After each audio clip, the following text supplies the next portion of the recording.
집안에 의사가 한 명 있으면 아직도 자랑거리죠. 누구한테 자랑하고 싶고 으쓱하죠. 아무래도 의사이다 보니까 알 거 모를 거 다 알게 되죠. 전달해 온 사연을 읽어볼까요? 김명철은 미국에서 의대를 졸업하고 정형외과 의사로 일하다가 한국 여자를 만나서 결혼하고 한국으로 와서 의사로 일하고 있다. 명철은 처남집과 가깝다. 장인 장모도 가까운 곳에 산다. 처음엔 사는 곳이 멀었지만 아내가 친정 가까운 곳에 아파트를 분양받은 것이다. 요즘은 여자들끼리 가깝다. 남자도 친가 쪽 사람들과 어울리면 뭔가 서먹하지만 처가 쪽 사람들과 어울리면 분위기가 좋다. 분위기를 주도하는 건 아무래도 여자 쪽인 모양이다. 한국 여자들은 시댁 쪽 사람은 가급적이면 만나지 않으려 하지만 친정 쪽은 만만하고 가까워지는 게 요즘 세태다. 맞벌이하는 부부라 아직 애가 어리니까 친정 부모가 많이 도움이 되는 것도 사실이지만 이해타산 이전에 시댁보다 친정이 가까울 수밖에 없다. 일요일이면 집 뒤에 있는 산으로 등산을 간다. 두 집이 어울려 점심시간에 맞춰 올라갔다가 점심을 먹고 내려온다. 산에서 먹는 점심은 반찬이 부실해도 맛있다. 어쩌면 점심 먹으러 산에 가는지도 모른다. 작은 처남이 해외에 파견교사로 가 있는 관계로 혼자 남은 처남댁을 내가 꼭 데려간다. 처남이 가기 전에는 물론 같이 다녔다. 아내도 혼자 사는 올케와 아이들을 데려가는 것에 굳이 반대하지 않았다. 까불대던 명철의 5살 먹은 작은 아들이 기어이 넘어졌다. 무릎이 조금 까졌는데 엄청 울어 제낀다. 여보, 아무래도 안 되겠어요. 나 먼저 내려갈게요. 두 사람만 올라갔다 오세요. 명철의 아내는 아이들 데리고 내려갔다. 큰아들도 엄마가 내려가니 따라가려고 하고 처남댁의 두 아이도 산에 올라가기 싫어하던 차에 따라가 버린다. 오늘은 두 사람뿐이니 평소 가지 않던 사람이 적게 다니는 코스를 잡았다. 바위를 올라가며 은근히 위에서 손을 잡아주고 내려올 때는 잡아주는 척하며 보니 탄력 있는 몸매가 느껴진다. 명철은 8년 전 결혼해서 처남댁을 안 지 오래됐지만 그때 생각을 하고 혼자 빙그레 웃었다. 흘끔흘끔 몸매를 훔쳐보는 명철의 눈매를 보고 처남댁은 무슨 뜻인지 알아챈 듯하다. 쳐다보지 마요. 의사는 환자를 여자로 보지 않아요. 거짓말이다. 의사도 인간인 이상 예쁜 여자를 보면 욕심이 생기기 마련이지만 그렇다고 인정할 수는 없지 않은가. 그래도 부끄럽잖아요. 뭐가 부끄러워요. 하필이면 주치의가 신우이 남편이 될 줄 몰랐어요. 그게 그렇게 되었나요? 나는 더 좋은데. 명철은 짐짓 딴청을 부린다. 내가 그때 그 환자인 줄 모르고 있었죠? 항상 어디서 본 듯하다고 생각하고 있었지만 오늘 확실히 기억납니다. 나만 손해야. 손해는 무슨, 억울해요. 아니 그렇게 억울하기까지야. 모르고 있었는데 괜히 말해서 알려준 것 같아요. 의사는 환자의 비밀을 지키기로 서약했답니다. 정말이에요? 발설하면 의사 면허가 취소될 수 있어요. 그래도 싫어요. 기억에서 지워주세요. 노력할게요. 절대 그때 담당 의사였다고 말하지 마세요. 특히 남편에게는. 근데 참 잘 발달했어요. 엉큼하기는. 명철의 등을 쾅 하고 친다. 처남댁의 휜 얼굴이 발그레 물든다.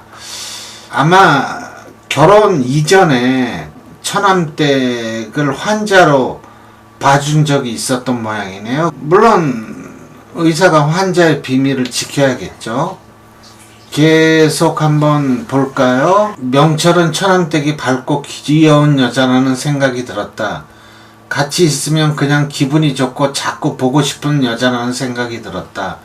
처남 부부는 초등학교 교사이다. 처남은 37살이고 처남댁은 2살 작은 35살이다. 처남댁은 명철과 동갑이고 명철이 아내는 1살 어린 34살이다. 처남은 지난 봄부터 해외에 나가 있다. 현지 한국인 학교에 정부 파견 교사로 발령받았는데 처남댁은 가지 못했다.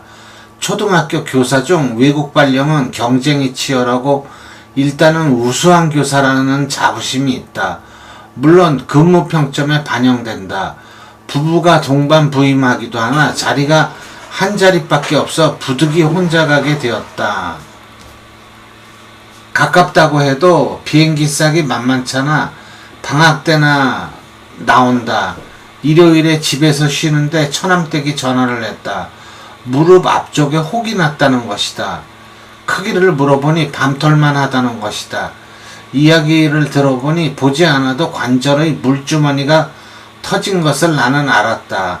관절을 많이 쓰는 사람에게 자주 생기는 병이다. 우선 한번 봐야겠으니 병원으로 나오세요. 그냥 지금 우리 집에 와서 한번 봐줘요. 지금요? 다음에 톡톡히 한턱 낼게요. 아내에게 이야기하고 달려갔다. 은근히 이런 기회가 오기를 기다린지도 몰랐다. 처남댁은 집에서 입는 물방울이 있는 하얀 원피스를 입고 있었다. 키가 크고 날씬한 그녀는 원피스가 잘 어울린다. 키가 작고 통통한 아내는 주로 투피스를 입는데 원피스를 입은 처남댁은 휜 국화꽃 같았다. 뒤로 묶은 머리는 단정한 느낌을 준다. 카라가 없는 원피스는 하얀 목을 더욱 길게 보이게 한다. 애들은 어디 갔어요? 밖에 놀러 갔나 봐요. 처남댁의 다리가 눈에 들어온다. 여름이지만 조금 더 타지 않은 다리다. 명철은 눈을 둘 곳이 마땅찮다. 어디 한번 봅시다. 그런데 왕지는 비싼 거 알죠? 알았어요. 근데 무슨 병일까요? 소파에 앉아볼래요? 그녀가 소파에 앉고 나는 그 앞 바닥에 앉았다. 부끄러운지 치맛단을 잡아내린다. 손으로 종아리를 잡고 다리를 폈다 구부렸다 했다. 아직 초기 증세이고 심하지 않다. 손으로 만져보니 역시 관절의 윤활유 역할을 하는 물주머니가 터진 것이다. 다리를 들다 보니 안이 보인다. 발이 참 예쁘네요. 발가락이 조금 짧죠? 발가락이 길면 보기 싫어요. 긴 발가락은 굽는 경우가 많아요. 그래도 난 긴 발가락 가진 사람 보면 부러워요. 명철은 발을 만지작거렸다. 간지러워요. 슬그머니 손을 뗐다. 혹은 별거 아니군요. 심각해요? 심각하지 않아요. 심각하지 않다니 안심하는 눈치다. 명철이 간단히 설명하니 환한 얼굴이 된다. 발이 참 매끄럽네요. 쳐다보는 것만으로도 간지러워요. 또 부끄럽게 만드네. 뭐가요? 아이 참. 그때서야 명철은 알아차렸다. 처남댁은 자신의 무모증을 이야기하고 있는 것이다. 옛 시간이 기억이 난다.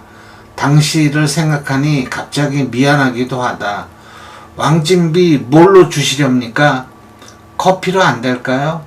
커피 한 잔으로 때운다는 건 곤란하지요. 그럼 뭘로? 나 샤워할 테니까 나중에 등 좀 밀어줘요. 등만 미는 거죠? 장난기 가득한 눈으로 묻는다. 나도 보여줄게요. 그럼 평등해지죠? 무슨 평등? 전에 내가 처남댁을 봤으니 나도 보여주면 평등해지는 거죠? 처남댁이 손으로 얼굴을 가린다. 내가 못 살아. 부끄러워하는 척하지만 싫은 기색이 아니다. 여자의 내숭은 알면서도 번번이 넘어가는 것이 남자다. 여름이라 덥기도 했다. 어머 망측해라. 처남댁은 손으로 얼굴을 가리며 돌아앉는다. 35살 먹은 여자지만 귀여운 구석이 있는 여자다. 여성스럽다는 말은 귀엽다는 말이고 귀엽다는 건 아기 같은 면이 있다는 것이다. 등 좀 밀어줘요. 아무 말이 없다. 안 들어오면 내가 나갈 겁니다. 그때서야 빼꼼히 얼굴만 내민다.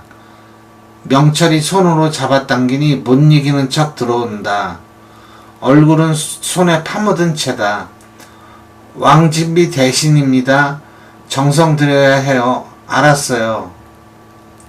처음에는 주저하던 천합댁도 이제는 거침없다. 명철씨, 이름을 부른 건 처음이다. 재미있어? 뭐가 재미있는데 정미씨? 천암댁 이름을 부른 것도 처음이다. 서로의 이름을 부른 이상 무슨 말이 필요하겠는가? 그런 후 얼마만인지 몰라. 남편 해가고 처음이었어. 고마워. 나도 고마워. 명철씨, 그냥 친구처럼 지내. 앞으로 일은 생각하지 말고. 여부 있습니까? 어느새 둘은 말을 놓고 있었다. 동갑이니 그게 더 자연스러운지도 몰랐다. 두 사람은 어느새 또 서로 가까이 다가가고 있었다.